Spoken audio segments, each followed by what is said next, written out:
coming to you a bit late on day 5, our final episode. Had a bit of my own journey today of practicing what it is that I've been teaching and sharing, and being able to bring some application to my own life and recognizing where still really learning that distinction between when things are coming from what feels like a resistant or forced energy, and when it feels like there's power in what's possible. And so I just want to say that in partnership, it's really important that there's a commitment to what that can look like and feel like for both. So definitely noticing in my world and in the world of people that I support, there's a lot of the energy of push, and as opposed to the energy of attraction. So today and our final episode is an opportunity for us to move into integration and be able to really sit in that place of living above the line. We'll call it the living from force to power above the line. So again, just going to invite you to take a nice deep breath and let it go. And if you've walked this whole journey with me, you know from the map, from shame to enlightenment, from force to power, from seeing through fear to seeing through the eyes of love. You've learned how to notice your emotional calibration, how to test your energy, and how to rise one level at a time. So this final episode is about integration, and it's how to make consciousness not just a concept you understand, but a way of being that you get to live every day. So let's just remember the map. Let's do a quick review together. So we know below 200 is force, where life feels like pushing, proving, defending, surviving. Above 200 is power, where life becomes cooperation, creation, contribution, and flow. It's recognizing that this shift doesn't happen out there. It happens in the small moment-to-moment choices inside of you. It's what thoughts that you choose to feed. It's what emotion you fuel. And it's what energy ultimately you extend. So every time you choose forgiveness instead of blame, love instead of fear, trust instead of control, you rise. So what it means to live above the line. So when we talk about living above the line, it really is just a simple visual. Below the line, we react. Above the line, we respond. Below, we close, we tighten, we judge, we withdraw.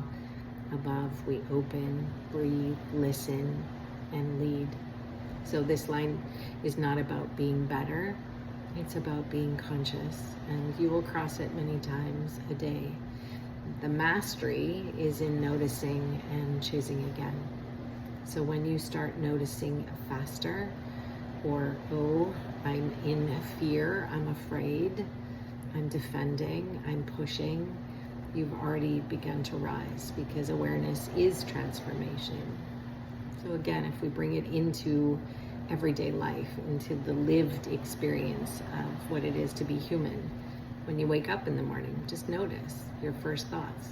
Are they anxious? Are they heavy? And then pause.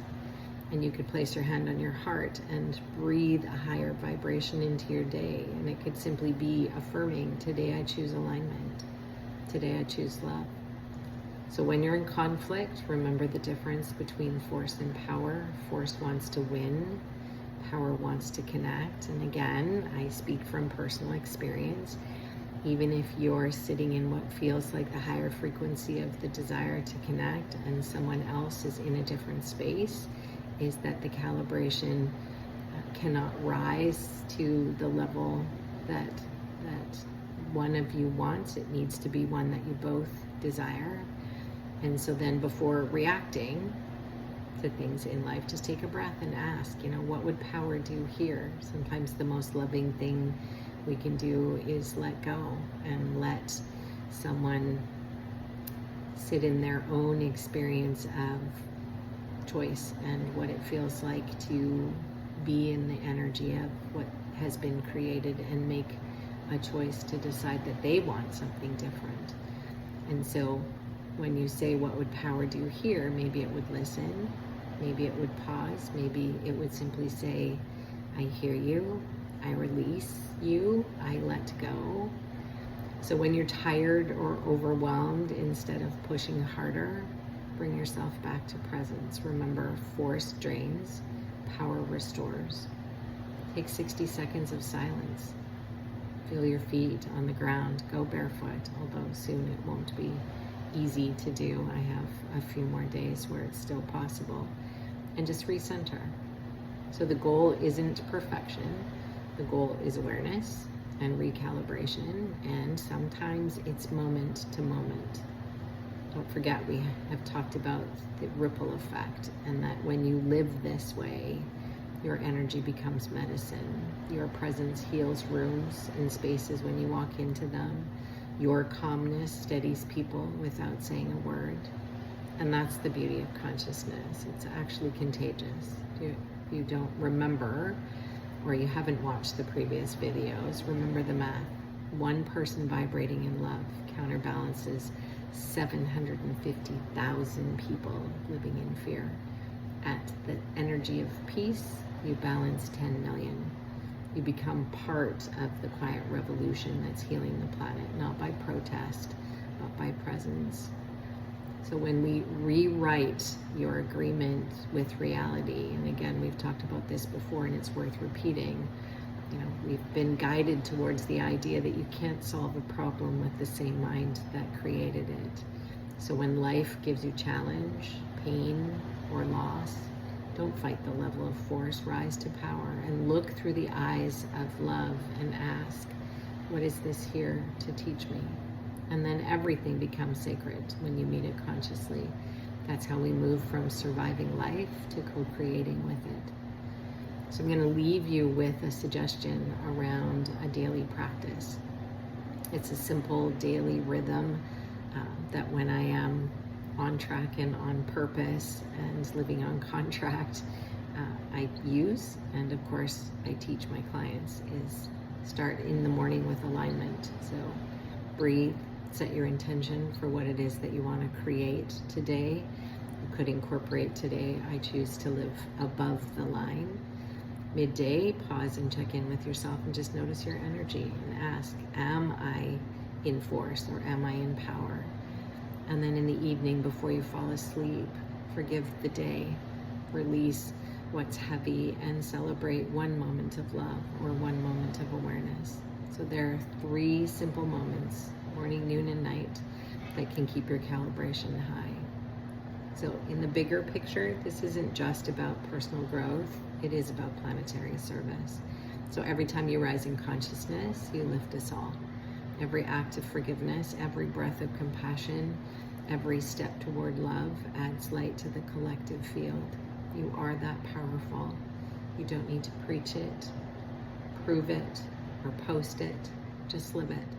Your vibration teaches louder than your words ever could. So please take a deep breath. And out.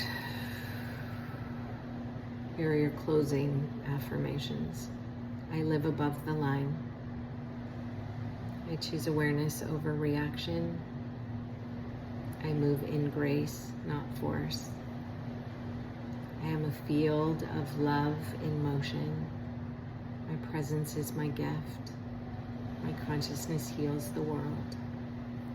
And so with that, you have just completed this map of consciousness living journey. But truly, it's actually only the beginning. The more you practice these principles, the more natural they become, and soon you won't have to remember. You'll simply be, you will embody. So thank you for walking beside me, for being brave enough to look inward, to rise, and to love bigger. So until next time, keep breathing, keep trusting, keep rising.